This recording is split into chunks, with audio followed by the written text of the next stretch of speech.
नमस्कार दोस्तों, मैं अरविंद यादव प्रयागराज क्लास में आपका हार्दिक स्वागत करता हूँ। आज हम ज्योग्राफी की पहली क्लास लेने जा रहे हैं। ज्योग्राफी भूगोल जानते हैं पहले इस शब्द के बारे में। क्या शब्द है? भूगोल, या इसको इंग्लिश में बोलते हैं जियोग्राफी।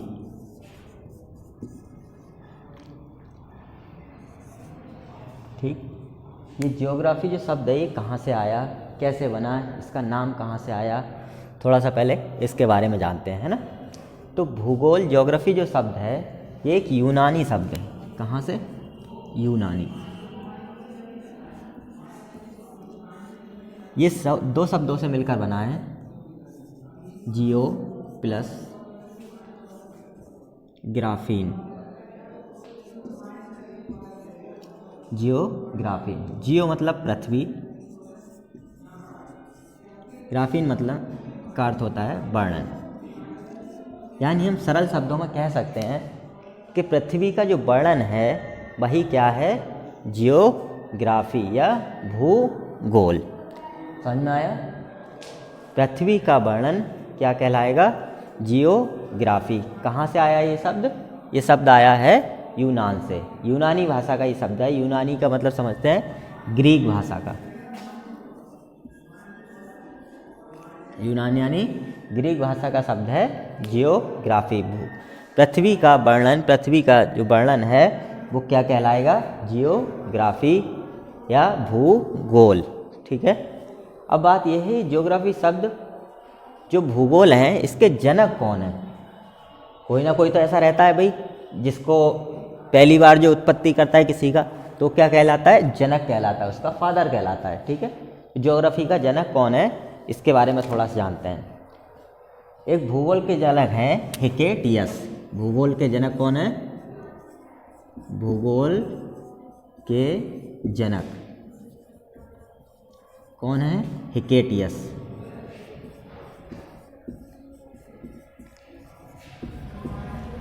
क्या नाम है भूगोल के जनक का? हिकेटियस। अच्छा, ये क्यों जनक कह रहा है? पहली बार इन्होंने जो पृथ्वी के बारे में अध्ययन था वो अपनी एक किताब लिखी। कौन सी? जैस पेरियोडस। कौन सी बुक लिखी इन्होंने?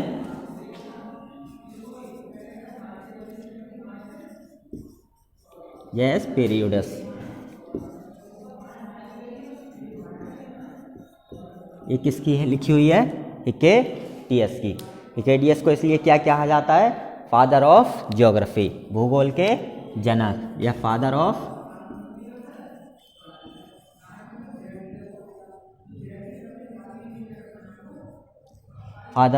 ज्योग्राफी। सवाल आता है, क्वेश्चंस आते हैं जो हमारे एग्जाम होते हैं कि भाई भूगोल का जनक किसे कहा जाता है ना। तो किसे कहेंगे? हिकेटियस का।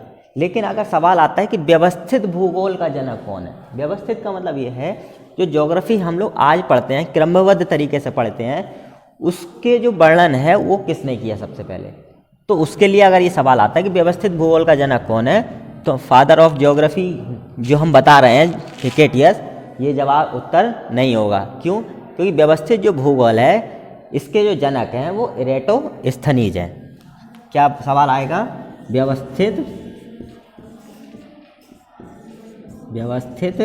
भूगोल के जनक। अगर ये क्वेश्चन आता है कि व्यवस्थित भूगोल के जनक कौन है, तो क्या जवाब देंगे? इरेटोस्थनीज।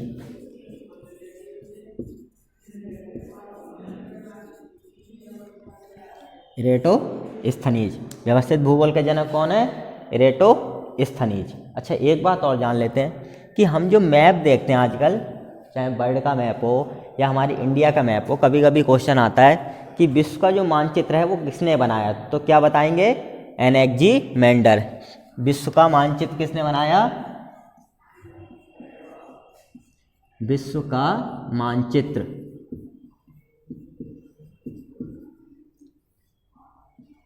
यानी कि मैप ऑफ वर्ल्ड, विश्व का मानचित्र किसने बनाया? एनेक्जीमेंडर।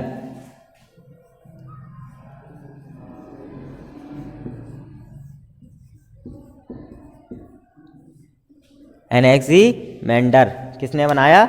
एनेक्सीमेंडर। ठीक है, इसका ध्यान रखेंगे। अब भारत का मानचित्र किसने बनाया? भाई जब विश्व का मानचित्र किसी ने बनाया है तो भारत का भी मानचित्र किसी न किसी ने बनाया होगा, है ना। अगर ये जो भी हम नक्शा देखते हैं या आज के समय से जो पहले नक्शा था भारत का, वो किसी न किसी ने तो बनाया होगा, तभी तो हमारे सामने आया है। भाई हम लोगों ने थोड़ी ना बनाया है ना। तो ये जो नक्शा था ये 1752 में बनाया गया था। ठीक है, अब बात करते हैं कि भाई किसके द्वारा बनाया गया था। तो ये बनाया गया था एन विले के द्वारा। किसके द्वारा? 1752 में भारत का नक्शा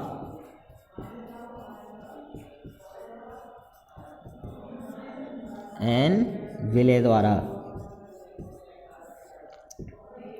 द्वारा भारत का नक्शा मैप ऑफ इंडिया जो था वो बनाया गया था। ठीक है, तो ये तो बात हुई ज्योग्राफी भूगोल के बारे में। बहुत ज़्यादा डीप में नहीं जाएंगे हम लोग, है ना।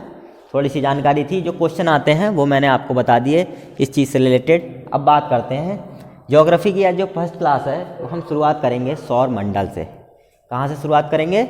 सौर मंडल से।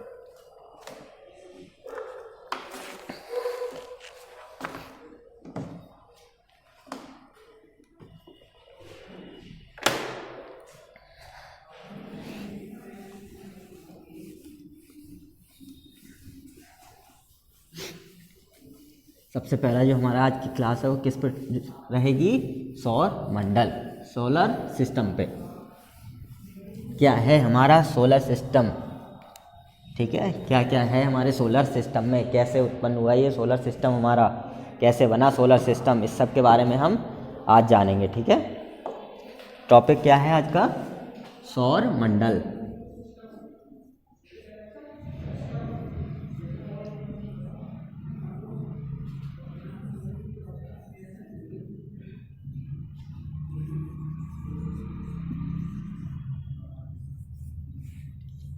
Solar system. तो पहले ये जानने की कोशिश करेंगे कि भाई ये सौर सिस्टम है, ये है कहाँ पे, है ना। भाई कहीं ना कहीं तो होगा, किसी जगह पे होगा। तो सोलर सिस्टम जो है, सौर मंडल, जिसमें हमारा सूर्य है, इसके अलावा इसके 8 ग्रह हैं, है ना। इस तरीके से बने हुए हैं। गिनती बता रहा हूँ मैं आपको, ऐसा नहीं है कि सब एक साइज में है, एक आकार में है। ठीक है, तो ये हमारे 8 ग्रह हैं, क्षुद्र ग्रह हैं, उपग्रह हैं इनके, है ना। ये सब चीज़ें क्या है? सौर मंडल में हमारे सम्मिलित हैं। सौर मंडल में क्या है? सब कुछ रहता है। सौर मंडल कहाँ पे है? सौर मंडल है आकाश गंगा में। आकाश गंगा में, ठीक है। ये आकाश गंगा जो है हमारी कौन सी? दुग्ध मेखला, मिल्की वे, स्वर्ण गंगा। ठीक है, ये हमारी आकाश गंगा के नाम है। हमारी जो गैलेक्सी है उसके नाम हैं ये सब। इसमें हमारा क्या है? सूर्य भी है। ठीक है, जो सौर मंडल है वो हमारा सब किस में है? आकाश गंगा में। ये सौर मंडल हमारा स्थित कहाँ है? आकाश गंगा में स्थित है। अब बात करते हैं कि सौर मंडल जो है वो क्या क्या है, उसमें क्या क्या सम्मिलित है। अगर हम सौर मंडल की परिभाषा जानना चाहें तो सौर मंडल की परिभाषा क्या रहेगी? ठीक है, तो हम कह सकते हैं सूर्य और उसका परिक्रमण करने वाले ग्रह, उपग्रह, क्षुद्र ग्रह, उल्कापिंड, इन सब का सम्मिलित जो रूप है वो क्या कहलाएगा?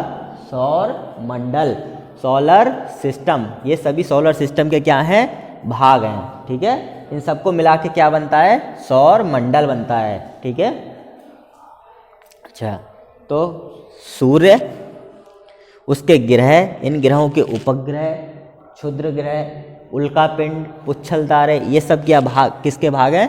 सोलर सिस्टम, सौर मंडल के भाग हैं। ठीक है, अब जानते हैं हम अपने सूर्य के बारे में। सूर्य क्या है? ठीक है, तो देखो सूर्य की रचना कैसे हुई है, कैसे बना होगा ये सूर्य, है ना। ये सोचने वाली बात है कि जिस सूर्य को हम आज देख रहे हैं वो सूर्य बना कैसे होगा, सोचा है कभी? चलिए जानते हैं आज, है ना। देखो सौर मंडल जो है ये शुरू में ऐसा नहीं था सूर्य हमारा, ठीक है, सूर्य ऐसा नहीं था। जब ब्रह्मांड का विस्तार हो रहा था इसमें निहारिकाएं बन रही थी। क्या बन रही थी? निहारिकाएं। निहारिकाओं में किसका जन्म हुआ था? गैलेक्सीज का। गैलेक्सीज में किसका जन्म होता है? तारों का। तो जैसे और अन्य तारों का जन्म हुआ ऐसे ही हमारे सूर्य का जन्म हुआ। कैसे हुआ? अब ये जानना जरूरी है भाई। यह ऐसा हुआ, जो हाइड्रोजन गैस के बादल थे जब निहारिकाएं बन रही थी तो एक जगह ये क्या होने लगे? संघनित होने लगे। क्या होने लगे? संघनित होने लगे। और संघनित होते होते एक आकार लेने लगे, और आकार लेने के बाद ये बहुत सारा द्रव्यमान था, ये छोटे सी जगह में केंद्रित होने लगा। तो उनमें जो निहारिकाएं बन रही थी उसमें क्या था? हाइड्रोजन गैस थी। हाइड्रोजन गैस के जो अणु थे वो जब संकुचित होने लगे तो एक दूसरे से क्या होने लगे? टकराने लगे। क्या होने लगे? टकराने लगे। जब टकराने लगे तो हाइड्रोजन से हाइड्रोजन टकराने पे क्या होता है भाई? एक परमाणु से परमाणु टकराता क्या होता है? नाभिकीय संलयन की प्रक्रिया होती है। और नाभिकीय संलयन की प्रक्रिया में क्या होता है? नाभिकीय संलयन की प्रक्रिया में निकलती है बहुत सारी ऊष्मा, है ना। नाभिकीय संलयन में क्या होता है? बहुत सारी ऊष्मा मुक्त होती है। और क्या होता है? जो हाइड्रोजन के अणु थे, परमाणु, वो टकराए और उनसे क्या बनी? Helium gas. ठीक है, तो हम कह सकते हैं सूर्य क्या है?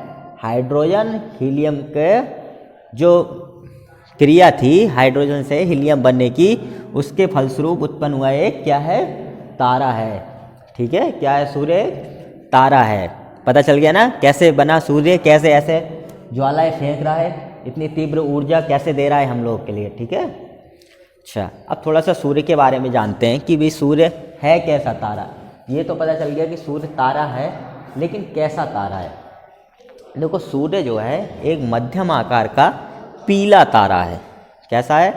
मध्यम आकार का पीला तारा है। ठीक है, जैसे बहुत सी तारे जो होते हैं जिनमें बहुत तीव्र ऊष्मा होती है वो कैसे दिखते हैं? नीले रंग के।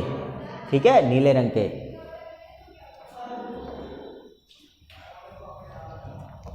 अब जानते हैं सूर्य के बारे में।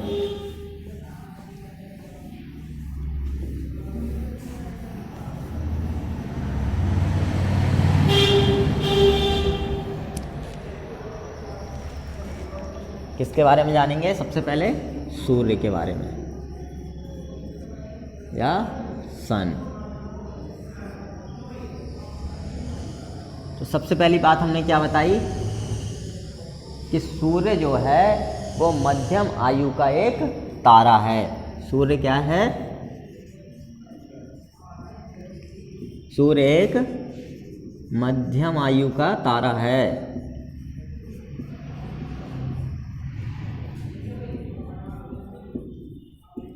सूर्य एक मध्यम आयु का तारा है। दूसरी बात, अब जानते हैं इतना है कितना बड़ा?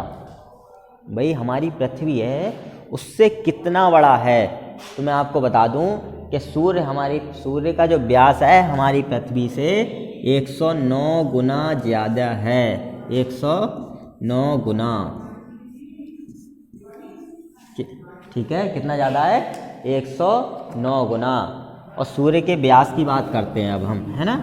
कभी कभी क्वेश्चन आता है कि सूर्य का व्यास, 4 ऑप्शन दिए होंगे आपके लिए, तो उसमें से बताना होगा कि भाई सूर्य का व्यास कितना है। तो सूर्य का व्यास जो है वो 13,91,016 किलोमीटर है। 13 लाख सूर्य का व्यास।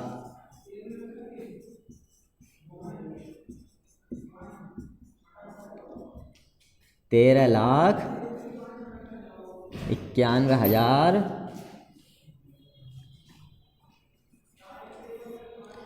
16। कितना? 13,91,016 किलोमीटर है।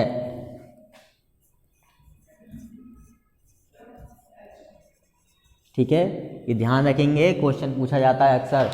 इसके बाद अब ये देखें कि सूर्य का जो ताप है, इसके जो केंद्र का ताप है, ठीक है, ये सूर्य है, इसका जो केंद्र है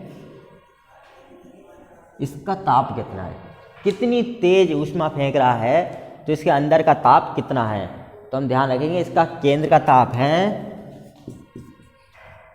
सूर्य के केंद्र का ताप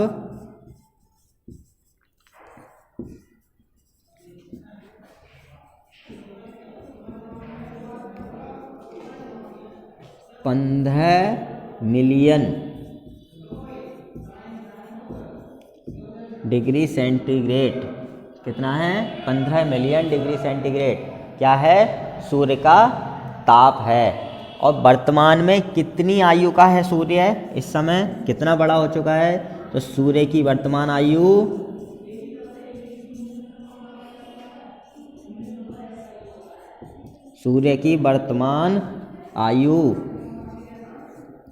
कितनी होगी? आप लोग बताइए, कमेंट करिए कितनी होगी सूर्य की वर्तमान आयु। सूर्य की जो वर्तमान आयु है वो 4.5 करोड़ वर्ष, 4.5 करोड़ वर्ष।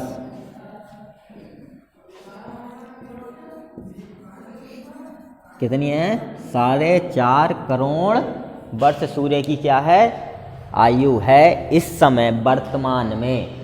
तो कुल आयु कितनी होगी भाई? जब वर्तमान में आयु है, इसका मतलब ये है कि कभी ना कभी ये सूर्य नष्ट हो जाएगा, है ना? कभी ना कभी तो सूर्य नष्ट हो जाएगा, वर्तमान आयु है। तो इसकी कुल आयु है 10 अरब वर्ष। सूर्य की कुल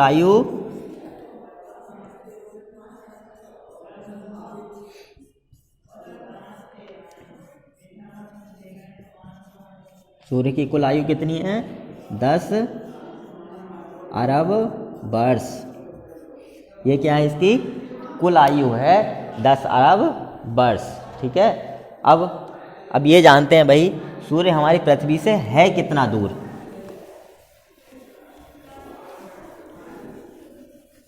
जो इतनी तेज ऊष्मा फेंकता है तो है कितना दूर आखिर हमारी पृथ्वी से? भाई बहुत ही गर्मी लगती है, नहीं लगती है गर्मियों में? तो पृथ्वी से जो सूर्य है वो 15 करोड़ किलोमीटर दूरी पे है। कितना? 15 करोड़ किलोमीटर सूर्य की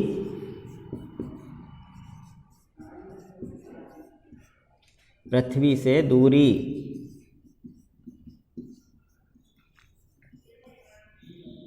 पंद्रह करोड़ किलोमीटर। कितनी है सूर्य से पृथ्वी तक की दूरी? 15 करोड़ किलोमीटर। ठीक है। अब सूर्य के बारे में कुछ जानते हैं। देखो, जैसे हमारे ग्रह हैं, है ना, ये क्या करते हैं? सूर्य के चारों ओर क्या लगाते हैं? चक्कर लगाते हैं। उनकी क्या करते हैं? परिक्रमा करते हैं। ठीक है। ऐसे ही सूर्य जो है, हमारी जो आकाशगंगा है, हमारी आकाशगंगा जो है, ठीक है, उसका क्या लगाता है? हमारी गैलेक्सी के चक्कर लगाता है, ऐसे ही जैसे पृथ्वी सूर्य का चक्कर लगाती है। ठीक है। तो अब ये जानते हैं कितने सालों में लगाता है? पृथ्वी भाई हमारी कितने दिनों में लगाती है? 365 दिनों में लगाती है सूर्य का चक्कर। तो सूर्य कितने दिनों में हमारे चक्कर जो है पूरा करता है? किसका? हमारी मंदाकिनी का, हमारी आकाशगंगा का चक्कर कितने दिनों में पूरा करता है? तो देखो, हमारे सूर्य है,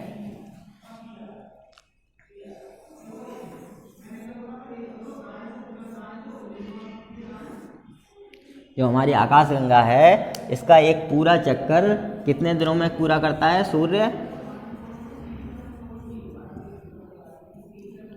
कितने दिनों में करता है?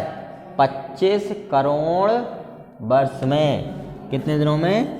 25 करोड़ वर्ष में। हम लोग पूरा कर सकते हैं क्या सूर्य के साथ साथ? नहीं कर सकते। क्यों? हम तो कुछ 100 साल तक भी नहीं जी पा रहे भाई अब तो, है ना।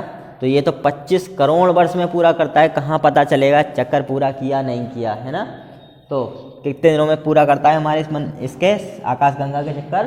25 करोड़ वर्ष में। अच्छा, इस 25 करोड़ वर्ष को कुछ कहा जाता है? सूर्य द्वारा मंदाकिनी आकाशगंगा का एक चक्कर पूरा करने को क्या कहा जाता है? सौर वर्ष। क्या कहा जाता है? इस 25 करोड़ को सौर वर्ष।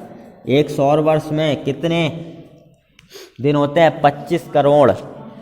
ठीक है, एक सौर वर्ष कितना होता है? 25 करोड़ के बराबर। ठीक है, एक सौर बराबर 25 करोड़ वर्ष। ठीक है, अच्छा अब बात ये करते हैं भाई, चक्कर लगा रहा है कितनी रफ्तार से लगा रहा है? कुछ ना कुछ रफ्तार तो रही होगी। तो ये रफ्तार होती है 250 किलोमीटर प्रति, कितनी होगी? 250 किलोमीटर प्रति सेकेंड। तो यहाँ सूर्य की चाल कितनी हो गई? सूर्य की चाल किसकी? परिक्रमा करने की, किसकी? मंदाकिनी की। 250 किलोमीटर प्रति सेकेंड।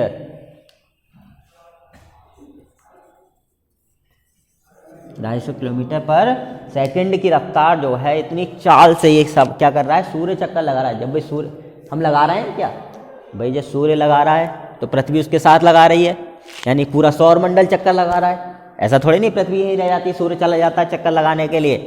भाई सूर्य भी तो पृथ्वी के साथ ही चक्कर, पृथ्वी भी तो सूर्य के साथ चक्कर लगा रही है, तो उसके साथ जाती होगी, यानी पृथ्वी भी तो पूरा लगा रही होगी चक्कर उसके साथ में एक, है ना। तो हम लोग भी लगा रहे हैं एक तरीके से देखा जाए तो। ठीक है, अच्छा अब ये देखते हैं कि सूर्य अपनी धुरी पे भी घूमता है कि नहीं घूमता है? बिल्कुल घूमता है।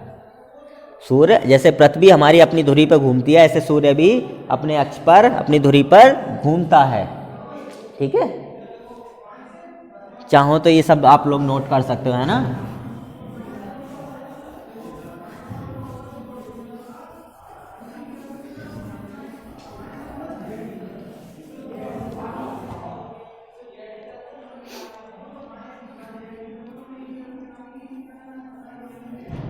अब ये जानते हैं कि सूर्य भाई अपनी धुरी पे कैसे चक्कर लगा रहा है, किस दिशा में लगाता है। ये क्या है? हमारा सूर्य, सौरमंडल का प्रमुख तारा। भाई सौरमंडल का प्रमुख तारा भी है ये सूर्य। ठीक है, तो ये कितने पे लगाता है अपने अक्ष पर? पश्चिम से पूर्व। पूछा जाता है कि सूर्य अपना चक्कर किस दिशा में लगाता है, तो पश्चिम से।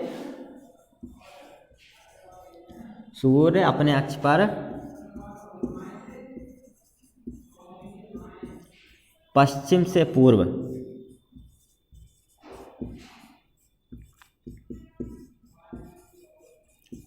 कहाँ से? पश्चिम से पूर्व जो है अपना चक्कर एक लगाता है। और कितने टाइम में लगाता है? 24.47 दिन में। कितने समय में? 24.47 दिन, कह सकते हैं लगभग 24.5 दिन में, है ना, पूरा चक्कर एक लगाता है। अच्छा एक चीज़ और विशेष ध्यान रखनी, जैसे हमारी पृथ्वी अपने अक्ष पर लेटी हुई सी है ना, 23.5 डिग्री झुकी हुई है। पृथ्वी कितनी झुकी हुई है? 23.5 डिग्री झुकी हुई है ना। ऐसे ही सूर्य भी झुका हुआ है अपने अक्ष पर, लेकिन कितना झुका हुआ है ये जानते हैं। तो झुका हुआ है 7.25। ये अपने अक्ष पर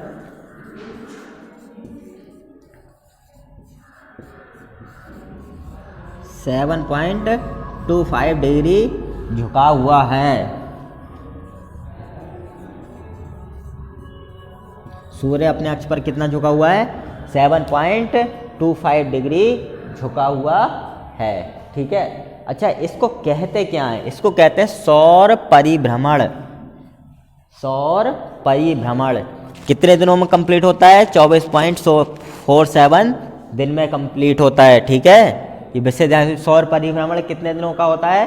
24.47 दिन का। ठीक है, अच्छा अब बाकी की जो बातें हैं हमारे सौर मंडल की, ये बातें हम लोग कल की क्लास में करेंगे। ठीक है, तब तक आपके लिए ये वीडियो अच्छी लगी हो तो लाइक और शेयर ज़रूर करें। धन्यवाद।